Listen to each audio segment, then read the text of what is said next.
আমরা সবাই আমার একটা আঙ্কেল দেখতে পাচ্ছি নারকেল, এটা কিভাবে পাইলেন আঙ্কেল?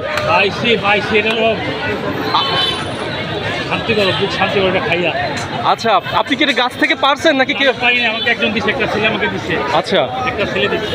আপনি কখন ঢুকছিলেন আপনি গণভবনে কখন ঢুকছিলেন? 4টায়।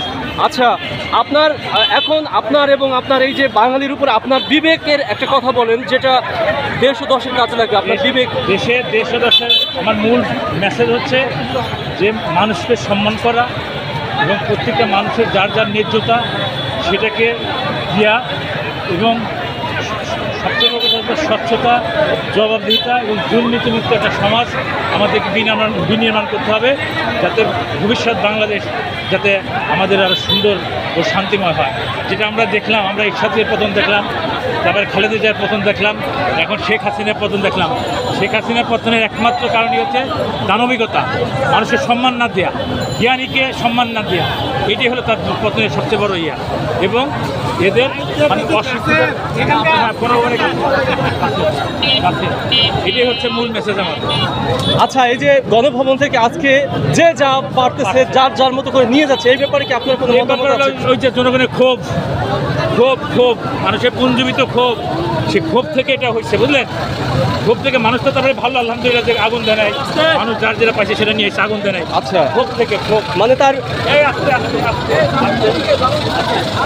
ব্যবহার সামগ্রীর বাইরে জনগণ আগুন দেয়নি, এটা জনগণ ভালো করেছে, অবশ্যই ভালো করেছে, কিন্তু জনগণ আগুন দেয় নাই, এবং এটাই হলো জনগণের পুঞ্জীবিত ক্ষোভ থেকে এরকম অবস্থা হয়েছে। এটা কিন্তু মুরব্বী, এখানে অনেক লোকজন আছে যারা ছাত্র আন্দোলনের সাথে জড়িত ছিলেন না, কিন্তু আজকের এই যে একটা কথাই আছে যে সুযোগের সদ্ব্যবহার, এই সুযোগের সদ্ব্যবহারটা অনেকেই করবে। এটাই করবে, কারণ আপনাকে আমি বলি সিম্পল ব্যাপার, আপনি যদি যে কোনো ক্ষেত্রে, আমার পরিবারের কি, আমি একা ইনকাম করি, জি, তাই তো, সমাজও তাই, কমিউনিটিতে রাষ্ট্রও তাই, সবাই আন্দোলনে করে না। হ্যাঁ, মানুষের আন্দোলনে কি মৌন সমর্থন থাকে, সেটাই করছে। আমি যাইতে পারিনি, আমি ঘরে বসে বসে আজকে চাইছি, আল্লাহ করছি, করছি, কিন্তু আমরা যেতে পারিনি। আমি একজন 50-70 লোক, আমি শরীর আমার ভালো না, তারপরে তো আমরা যেতে পারিনি, আমরা তারপরে আসছি করে। এটাই হয়, এটাই স্বাভাবিক, সবাই আন্দোলন করবে না তো।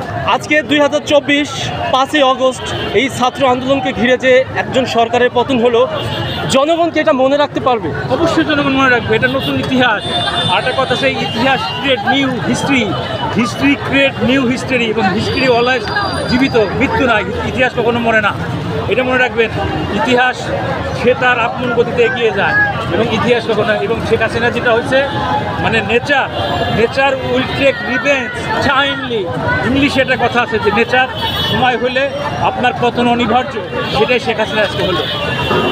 এটা আমরা কেউ ভাবি নাই, শেখ হাসিনা নিজেও ভাবে নাই, ওর কুত্তার বাচ্চারা কেউ ভাবে নাই যেরকম হবে। গতকালও নানক কুত্তার বাচ্চা যে কী করলো, যেখানে স্বাধীনতার পরে এটাই হচ্ছে বাংলাদেশের ইতিহাসের সর্বোচ্চ মৃত্যু, 300-র উপরে লোক মারা গেল যেটা, এবং ব্লাড ঝরলো, বুঝতে পারলেন?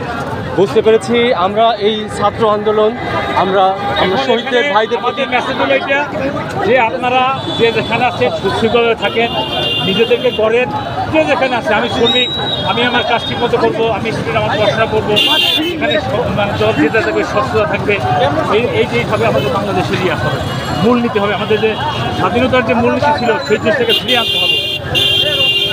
অনেক ধন্যবাদ আঙ্কেল সময় দেওয়ার জন্য।